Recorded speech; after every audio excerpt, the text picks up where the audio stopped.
ओम नमो भगवते वासुदेवाय। स्वागत है आप सभी का हमारे चैनल पर। आज के इस वीडियो में आप सुनेंगे वैशाख मास के महात्म के अध्याय 8 की कथा। वैशाख का महीना भगवान श्री कृष्ण को अत्यंत प्रिय महीना है। इस महीने में स्नान का बहुत अधिक महत्व बताया गया है। प्रातःकाल ब्रह्म मुहूर्त का स्नान, भगवान मधुसूदन की पूजा और वैशाख मास के महात्म की कथाओं का श्रवण। इसके साथ ही माता तुलसी की पूजा विशेष महत्वपूर्ण बताई गई है। जो भी मनुष्य वैशाख के महीने में प्रातःकाल सूर्योदय से पहले स्नान करके भगवान श्री कृष्ण का पूजन करता है, तुलसी की मंजरी और तुलसी पत्र अर्पित करता है, तो उसके जन्म जन्मांतर के पाप नष्ट हो जाते हैं। ऐसी महिमा वैशाख के महीने की है। तो आपने हमारे चैनल पर अगर अभी तक पिछले अध्यायों की कथा नहीं सुनी तो वो भी अवश्य सुनिए। और आज के इस वीडियो में हम आपको 8वें अध्याय की कथा सुनाने जा रहे हैं। कथा सुनने से भी भगवान श्री कृष्ण की कृपा प्राप्त होती है और पापों का क्षय होता है। तो आइए शुरू करते हैं आज की कथा।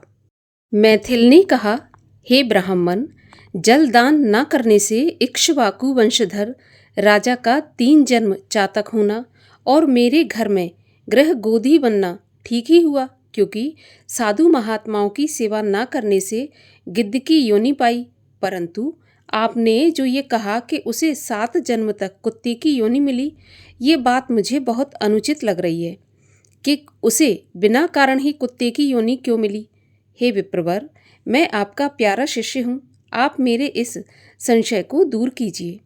राजा के प्रश्नों को सुनकर महायशस्वी श्रुतदेव धन्य धन्य कहकर कहने लगे, राजन, हे पाप रहित, जो तुमने पूछा है मैं उसका समाधान कहता हूँ। यही बात कैलाश के शिखर पर भगवान शिव ने माता पार्वती से कही थी।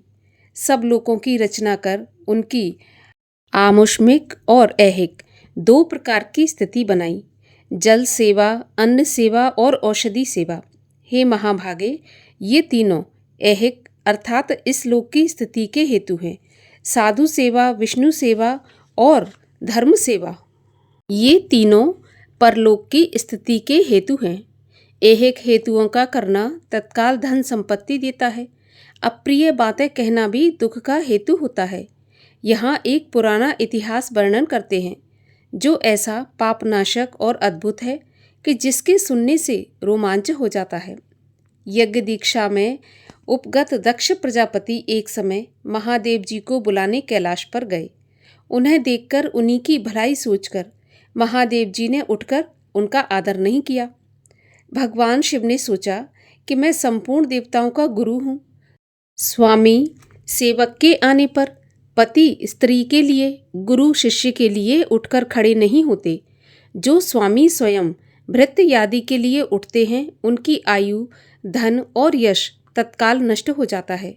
इसलिए मुझे उठना उचित नहीं है। ये मेरा प्यारा ससुर है।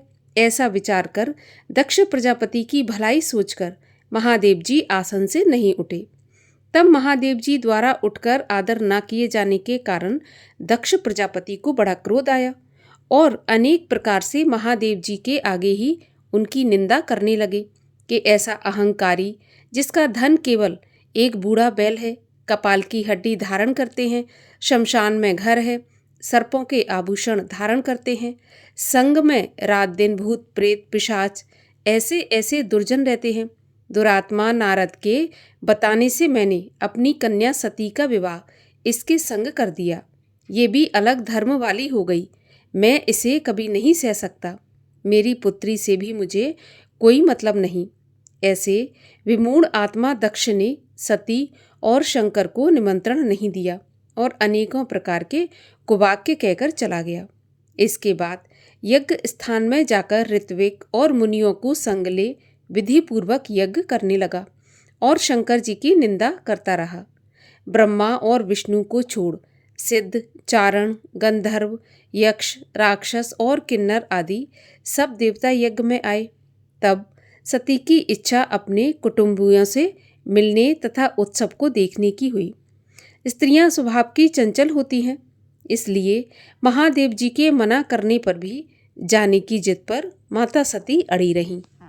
महादेव जी बोले, हे वरवर्णिनी, सभा में बैठकर ये मेरी सदा निंदा करते हैं, जो तुमसे सही नहीं जाएगी और तुम निश्चित ही शरीर को त्याग दोगी।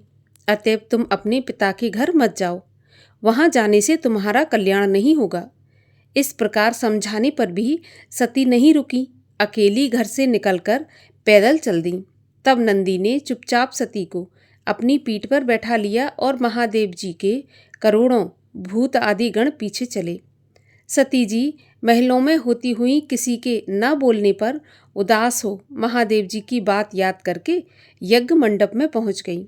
वहां पर भी दक्ष प्रजापति और सभा के सभी लोगों को अपनी तरफ देख किसी के न बोलने पर सती जी वहां खड़ी होकर रुद्र की आहुति तक पिता की चेष्टा देखती रहीं। जब दक्ष ने रुद्र को छोड़ दिया, आहुति दे दी, तो सती की आंखों में आंसू आ गए। बड़ों का अपमान करने से कल्याण नहीं होता। तुमने रुद्र की आहुति नहीं दी। ये जितने ऋषि मुनि महात्मा इकट्ठे हैं, इन्होंने भी तुम्हारी दुष्ट बुद्धि दूर नहीं की। विधाता इनके भी विमुख ज्ञात होता है। सती की ऐसी बातें कहने पर पूषा देवता मुख फाड़कर हंसने लगे। शुक्राचार्य दाढ़ी और मूछ फड़फड़ाने लगे। बहुत से भुजा, पांव और कक्षाओं को फड़फड़ाने लगे और दक्ष निंदा करने लगा। उनकी बातों और पति निंदा सुनने का प्रायश्चित करने के लिए क्रोध से लाल हो शरीर त्याग करने का विचार करके सबके देखते ही देखते सती उस होम अग्नि में गिर पड़ी। सती के गिरते ही बड़ा हाहाकार मच गया। महादेव जी के गण भागकर शिवजी के पास पहुंचे और सब कथा कहकर सुनाई। शिवजी ने ये सुनते ही उठकर कालांतक के समान क्रोध से एक जटा उखाड़कर पृथ्वी पर दे मारी, जिससे एक बड़ा बलवान महाकाय वीरभद्र उत्पन्न हुआ। उसके सहस्त्र भुजा थीं और रूप यमराज के समान था।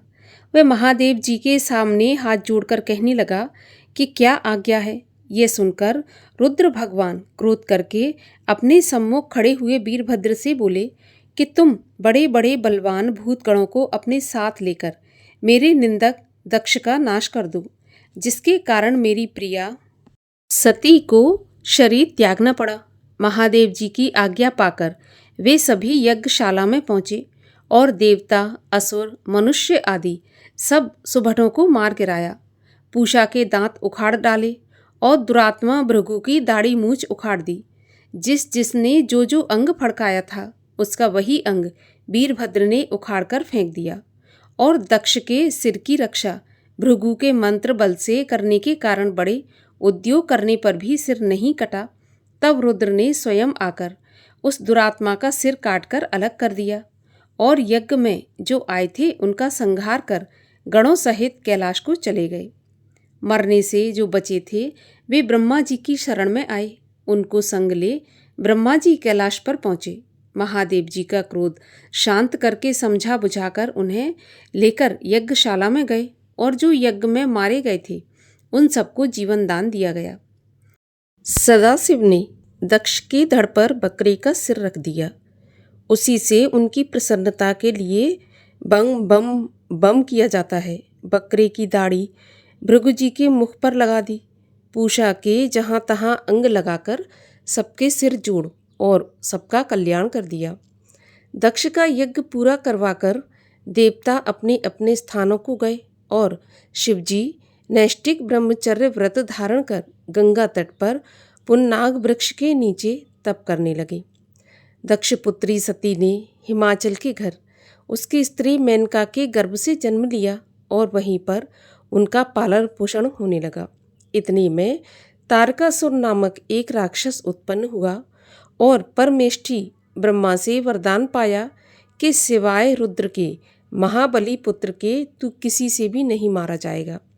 ये बात सुन उसने सोचा कि शिवजी के कोई स्त्री तो है नहीं, पुत्र कहाँ से होगा। वह सब लोकों और देवताओं को सताने लगा। सभी देवताओं ने दुख पाकर ब्रह्मा की शरण ली। ब्रह्मा जी ने देवताओं को समझाया कि रुद्र भगवान की पत्नी सती ने पहले अपने पिता के यज्ञ में शरीर त्याग कर हिमाचल के गर्भ जन्म लिया है, जिनका नाम पार्वती है, और रुद्र भगवान हिमाचल के शिखर पर घोर तपस्या कर रहे हैं। किसी तरह पार्वती का पाणी ग्रहण भगवान रुद्र से कराना चाहिए। ब्रह्मा के ये वचन सुनकर सभी देवता इंद्र को लेकर अमरावतीपुरी में गए और बृहस्पति जी से सलाह कर अपने कार्य सिद्धि के लिए इंद्र ने नारद और कामदेव को बुलाया। उन दोनों को बुलाकर नारद जी को हिमाचल के पास कहला भेजा कि वह अपनी पुत्री, जो पहले दक्ष की कन्या थी, उसको शिवजी की पत्नी बनाने को नियुक्त करें। नारद जी ने जैसा कहा गया वैसा ही किया। फिर कामदेव से कहा कि सब देवताओं और महादेव जी के हित के लिए बसंत ऋतु को संग लेकर भगवान रुद्र के तपोवन में चारों ओर मनोहर बसंत ऋतु का विस्तार करो। वहाँ पार्वती जी महादेव जी के पास पहुँच जाएं। तब धनुष पर बाण चढ़ाकर ऐसा मारो कि महादेव जी के मोहित होने पर उनका संगम हो जाए और सभी कार्य पूरे हो जाएं। कामदेव ने जो आज्ञा कहकर बसंत ऋतु अपनी स्त्री रति और अनुचरों को संग ले उस ओर शीघ्र जाकर अपनी शक्ति से असमय में बसंत ऋतु उत्पन्न कर दी, जिससे चारों तरफ वन में शीतल मंद सुगंधित वायु चलने लगी। देवात उसी समय महादेव जी भी पार्वती की सेवा से प्रसन्न हो उन्हें गोदी में बिठाकर कुछ कहने लगे। तब कामदेव ने प्राण प्रिया के संगम का उचित समय जानकर महादेव जी के पीछे वट वृक्ष की ओट से एक कामबाण छोड़ दिया, जिससे महादेव जी ने मन चंचल होने से चित्त में व्याकुल हो इधर उधर देखा तो कामदेव दिखाई पड़ा। क्रोध से अपने मस्तक के तीसरे नेत्र को खोलकर ऐसी अग्नि प्रकट की कि सब संसार भयभीत हो गया और उस अग्नि से धनुष बाण सहित कामदेव को भस्म कर दिया। देवता अपने कार्य की सिद्धि समझकर तथा बसंत और रति भयभीत होकर भाग गए। पार्वती डर के मारे आंखें बंद करके दूर हट गईं और महादेव जी भी अंतर्ध्यान हो गए। हित की इच्छा करने वाले देवताओं को कुछ भी फल की सिद्धि नहीं हुई, उल्टा अनर्थ हो गया। जो कोई साधुओं के संग दुष्टता करता है उनका कहना ही क्या। इसी प्रकार साधुओं की सेवा न करने से इक्ष्वाकु के पुत्र ने दुख भोगा और अनेक बुरी योनियों में जन्म लिया। जो रात दिन इस पुण्य चरित्र रूपी पुराने इतिहास को सुनते हैं वे जन्म मृत्यु बुढ़ापा आदि से निस्संदेह ही छूट जाते हैं। यहाँ पर 8वां अध्याय समाप्त होता है। श्री कृष्ण चालीसा। वंशी शोभित कर मधुर नील जलद तन श्याम, अरुण अधर जन बिंब फल नयन कमल अभिराम, पूर्ण इंद्र अरविंद मुख पीतांबर शुभ साज, जय मन मोहन मदन छवि कृष्ण चंद्र महाराज। जय यदुनंदन जय जगवंदन, जय वसुदेव देव की नंदन, जय यशोदा सुत नंद दुलारे, जय प्रभु भक्तन के दृग तारे, जय नट नागर नाग नथैया, कृष्ण कन्हैया धेनु चरैया, पुनि नख पर प्रभु गिरवर धारो, आओ दीनन कष्ट निवारो, वंशी मधुर अधर धरि टेरी, होवे पूर्ण विनय यह मेरी, आओ हर पुनि माखन चाखो, आज लाज भारत की राखो, गोल कपोल चिबुक अरुणारे, मृदु मुस्कान मोहिनी डारे, रंजित राजीव नयन विशाला, मोर मुकुट बैजंती माला, कुंडल श्रवण पीत पट आछे, कट किंकणी काछनी काछे, नील जलज सुंदर तनु सोहे, छवि लख सुर नर मुनि मन मोहे। मस्तक तिलक अलक घुंघराले, आओ कृष्ण बांसुरी वाले। करे पै पान पूत नहीं मार्यो, अका बका कागा सुर मार्यो। मधुवन जलत अगिन जब ज्वाला, भय शीतल लखी तहि नंद लाला। सुरपति जब ब्रज चढ़ो रिसाई, मूसर धार बारी बरसाई। लगत लगत ब्रज चहन बहायो, गोवर्धन नख धार बचायो। लख यशोदा मन भ्रम अधिकाई, मुख मह 14 भुवन दिखाई। दुष्ट कंस अति उधम मचायो, कोटि कमल जब फूल मंगायो। नाथ काली यहीं तब तुम लीने, चरण चिन्ह दय निर्भय कीने। करी गोपिन संग रास बिलासा, सबकी पूरन करी अभिलाषा। केतिक महा असुर संघार्यो, कंसहि केस पकड़ दे मार्यो। मात पिता की बंदी छुड़ाई, उग्रसेन तहें राज दिलाई।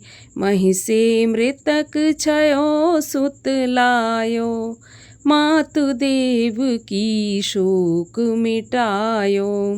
भौमासुर मुर दैत्य संहारी, लाए 10 सहस कुमारी। दे भीमहि तृण चीर संघारा, जरासेंधु राक्षस कह मारा।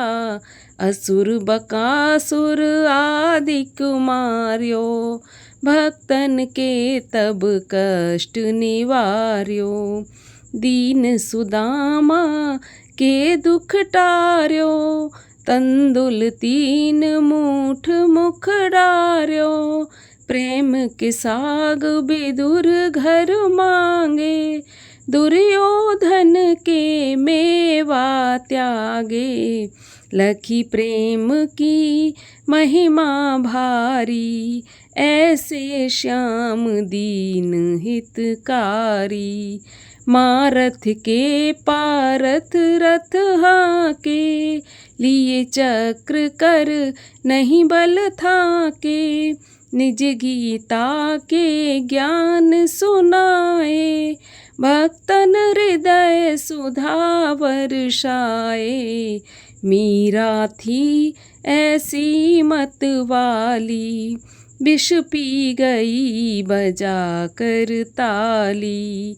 राणा भेजा सांप पिटारी, शालग्राम बने बनवारी। निज माया तुम विधि दिखायो, उरते संशय सकल मिटायो। तब शत निंदा करी तत्काला, जीवन मुक्त भयो शिशुपाला। जबहि द्रौपदी टेर लगाई, दीनानाथ लाज अब जाई। तुरतहि वसन बने नंदलाला, बड़े चीर भय अरु मुँह काला। अस अनाथ के नाथ कन्हैया, डूबत भंवर बचावत नैया। सुंदर दास आस उर धारी, दया दृष्टि की जय बनवारी। नाथ सकल मम कुमति निवारो, क्षमाउ बेग अपराध हमारो। खोलो पट अब दर्शन दीजे, बोलो कृष्ण कन्हैया की जय। यह चालीसा कृष्ण का पाठ करे उर्धार, अष्ट सिद्ध नव निधि फल लहे पदारथ चार। ओम जय श्री कृष्ण हरे, प्रभु जय श्री कृष्ण हरे।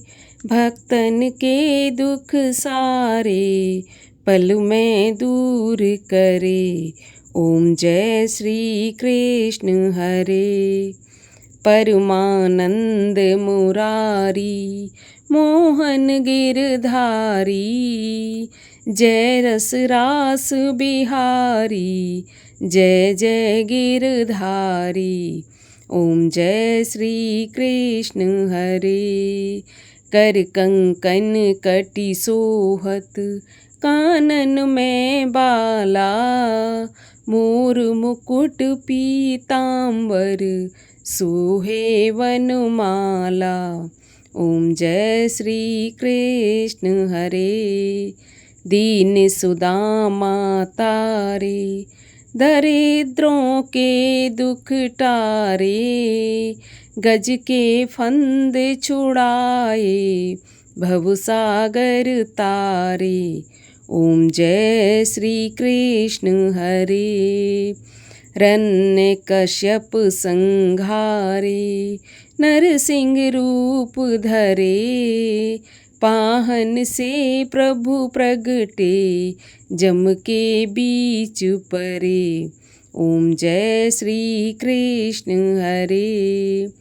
केशी कंस विदारे, नलकूबर तारे, दामोदर छवि सुंदर, भगतन के प्यारे। ओम जय श्री कृष्ण हरे। काली नाग नथैया, नटवर छवि सोहे, फन फन नाचा करते, नागन मन मोहे। ओम जय श्री कृष्ण हरे। राज्य उग्र सेन पाए, माता शोक हरे, द्रुपद सुता पत राखी, करुणा लाज धरे। ओम जय श्री कृष्ण हरे।